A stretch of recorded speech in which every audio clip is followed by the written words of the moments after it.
Hey folks, JD here, and with the weather being as bad as it is outside, I thought we would take this little guy inside. So, really nice nano, really cheap, could be a good stocking filler for Christmas. I think this is going to be a little screamer. 2 batteries with the pack, nice little transmitter, very basic transmitter of course, but very, very small nonetheless. Seems very nice. I have had a little move around with the analog sticks and the buttons, and so far I think it's alright. And it's a nice little shape as well, something quite unique, or something unique rather, and I like that. So back to this little guy. Well, we're going to take him up for a little spin, see what he's like indoors. I think he's purely going to be an indoor copter, but the only way we can find that out is if we take him up and actually have a little look and see what his flight is like. So, with that folks, let's just get him up. Right. Well, I've kind of misplaced my my indoor mat.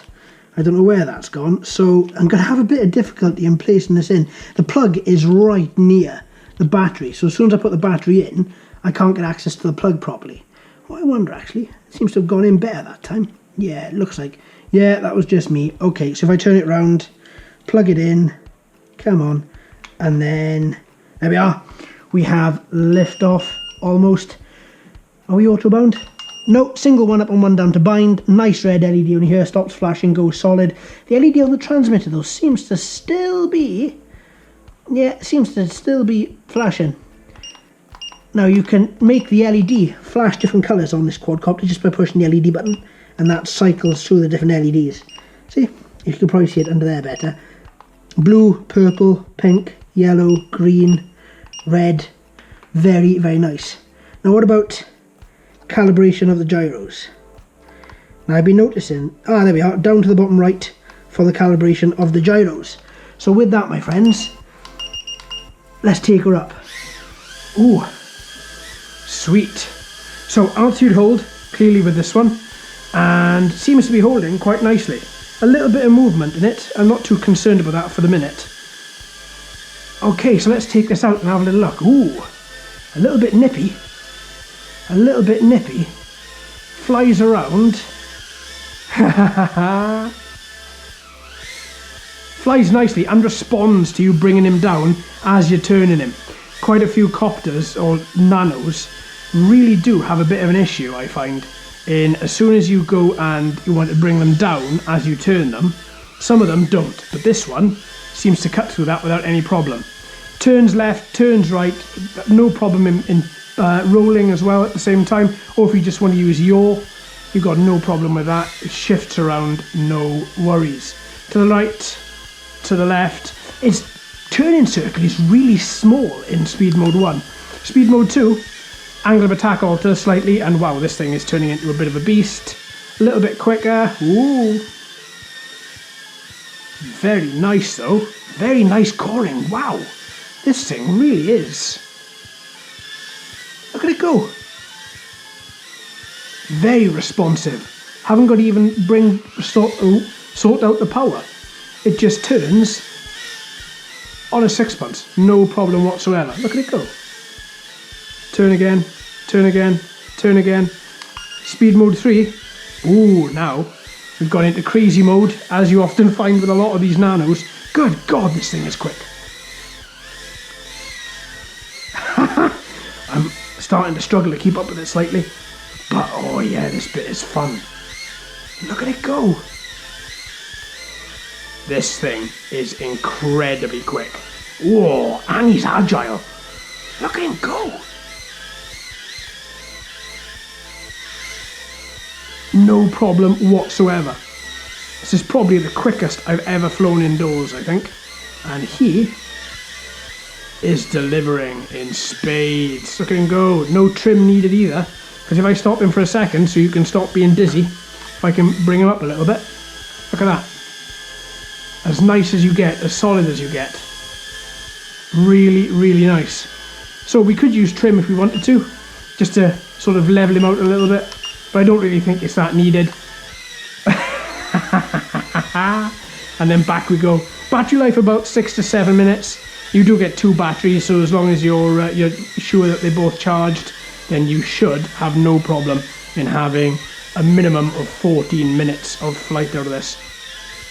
Sorry, 12 minutes of flight out of this. I can't do maths today. Oh, okay. Whoa, whoa, whoa, whoa, whoa, whoa, whoa. Kill, kill, kill, kill, kill.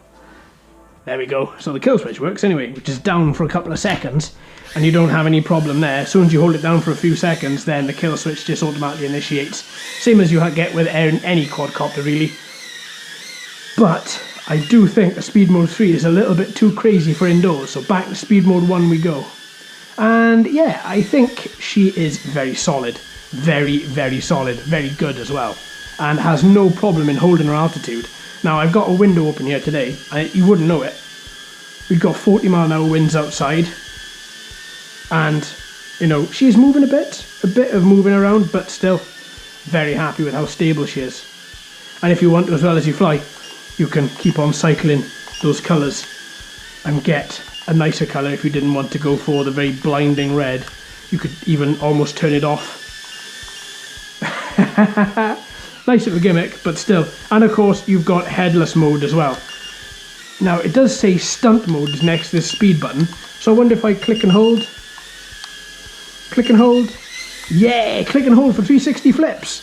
So click and hold, and then directional with the right, same as you would with any quad. Is it four-way? We've seen forward, we've seen backwards, we've seen right. That normally means it is four-way directional. Yeah, there we are. So we have no problem whatsoever in having a nice little stunt out of this. Yeah, I like this. I like this a lot. And I like it in Speed Mode 3 as well. That thing is insane. And very, very quick. And if it wasn't for my inability to fly and hitting her against the wall, then she would have been pretty flawless. Look at it go, though. This is a little speed devil, this is. Yeah, I'm aware what I said. I didn't say speed demon, I said speed devil, but she's red. And there's the battery. Put it back into Speed Mode 1. You get a gentle beep out of the transmitter. Anything from the quad? Nope, nothing from the quad. So just a gentle beep from the transmitter, just to let you know that you have hit low battery mode. So I tell you what, I think I'm going to keep her flying around until the battery actually does give up. But I wonder what the emergency, if I just turn off the transmitter, what does she do? Transmitter's off, no control, and she just lands. There we are, perfect. So we have a nice little fault detection in there as well, or out of range detection, as well as turning it off. All in all, I'm very, very keen on this. I think this is a very, very good copter, and I'm going to be using this a little bit more inside, I think, to hone my speed skills and my turn-in direction skills as well at the same time. I think this is great, and for the price, folks, you really can't go wrong. Link is in the description should you want to find more. I think this is a fantastic little stocking filler. There we are, my friends. I hope you've enjoyed. Thank you ever so much for watching and listening. I've been JD. You've been fantastic as always. If you haven't already, please like and subscribe. Hello and welcome to all the new subscribers. I hope you're enjoying the channel. So until next time, my friends, happy flying.